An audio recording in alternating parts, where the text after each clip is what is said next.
आपण पाहताय प्राध्यापक डॉक्टर मच्छिंद्र सत्य यांचे लोकसंवाद न्यूज. सत्य जे तुमच्या समोर. पुणे जिल्ह्यात एक हादरवणारी घटना घडली आहे. भोर तालुक्यात एका 4 वर्षीय चिमुकलीवर अत्याचार करून तिला संपवलाय. या घटनेनं परिसरात संतापाची लाट उसळली.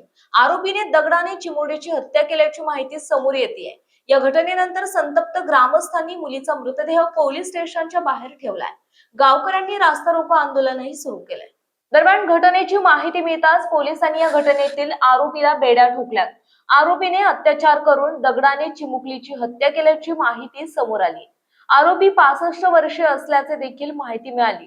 दरम्यान स्थानिकांच्या म्हणण्यानुसार एका 65 वर्षीय व्यक्तीने घरासमोर खेळणाऱ्या चिमुकलीला गोठ्यात नेऊन तिच्यावर अत्याचार करून दगडाने ठेचून तिची हत्या केली. त्यानंतर तिचा मृतदेह शेणाच्या ढिगाऱ्याखाली झाकून ठेवला होता.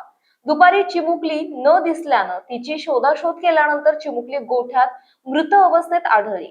त्यानंतर परिसरातले सीसीटीव्ही फुटेज चेक केल्यानंतर आरोपी चिमुकलीला गोठ्याच्या दिशेने घेऊन जाताना दिसला. त्यानंतर हा प्रकार उघडकीस आला. स्थानिकांनी दिलेल्या माहितीनुसार ही चिमुकली आजीच्या घरी सुट्टीला आली होती. दरम्यान या घटनेनंतर परिसरात एकच खळबळ उडाली. गावातील ग्रामस्थ आक्रमक झालेत. त्यांनी चिमुकलीचा मृतदेह थेट पोलीस स्टेशनच्या बाहेर नेला. त्या ठिकाणी रास्ता रोको आंदोलन सुरू केलं. या संतापजनक घडलेल्या घटनेमुळे समस्त ग्रामस्थ घटनास्थळी जमा झाले.